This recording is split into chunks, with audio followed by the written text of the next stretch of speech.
My name is Traci Talbert, and I am the Racial Justice Community Engagement Leader for the Franklin County CDC, which is a new grant-funded program to help me kind of infiltrate businesses with their policies, processes, and procedures where racism systemically lives.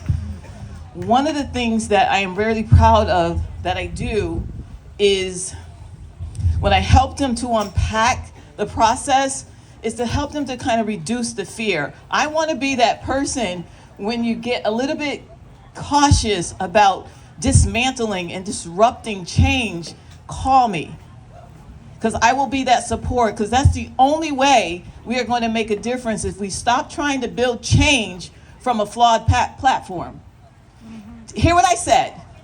We keep trying to build change from a flawed platform. So I need you to kind of understand that a little bit. Just imagine me standing up here and there's cracks and there's legs missing and there's things that does not make this a stable place for me to stand.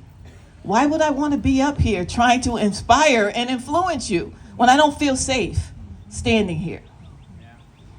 The other thing I want to talk about with Juneteenth, as with any other holiday, I want us to stop commercializing this and really bring the dignified, noteworthy honor and prestige to this day that it really requires. The freedom of slavery in the 1700s or 1800s was kind of a transactional announcement, but today Black people still feel like slaves. We don't see the bonds, we don't see the restrictions, we don't necessarily have to see the barriers, but they are there. Yes, sir. Yes, sir, they are there. Yes, sir. So who in this audience today is going to be a part of that change? Being here today is one thing. Celebrating and supporting all of these businesses with these tents up, I love it, but what happens when you leave here today?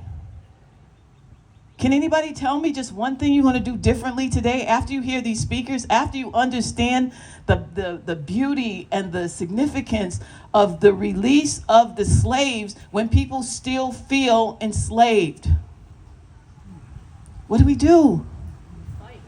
Fight for change.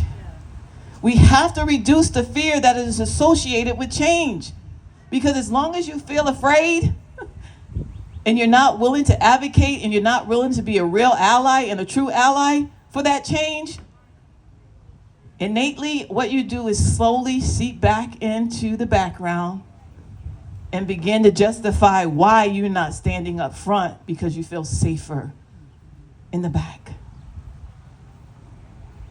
I am here to help you disrupt the very thing that keeps racism alive in its not so noticeable format.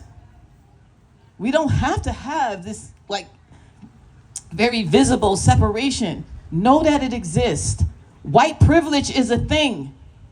The characteristics of white dominant culture is what drives our system on a day-to-day basis. And I just want to say one more thing. The policies and procedures that govern our organizations, our industries, our process, our roads to success are written by white elitist men. Yes, sir. And they make up 6% of the US population who come from privileged backgrounds, but they are telling us how to be successful. What stats in your testing in our schools should look like. And if they're not meeting those standards, somehow they're failures. We have to challenge the status quo. And again, my name is Traci Talbert. I am the Racial Justice Community Engagement Leader at the Franklin County CDC. And I just got to tell you, I am not afraid to fight and disrupt the very system that makes me feel uncomfortable sometimes when I'm in a room full of white people. But I need to challenge it. I need to stand strong. And for what Empress is going through right now, come on. You stand here saying that you want change, but yet this community is not supporting her. We got to get real, understand your biases, understand what happens within yourself and what prevents you from supporting her. Is it pressure from the social status that you need to live up to? She needs the support. She did this on her own for the first time. And if we're not supporting and honoring and dignifying Juneteenth, then I really need you to ask yourself, why are you here? Thank you. Yes, sir.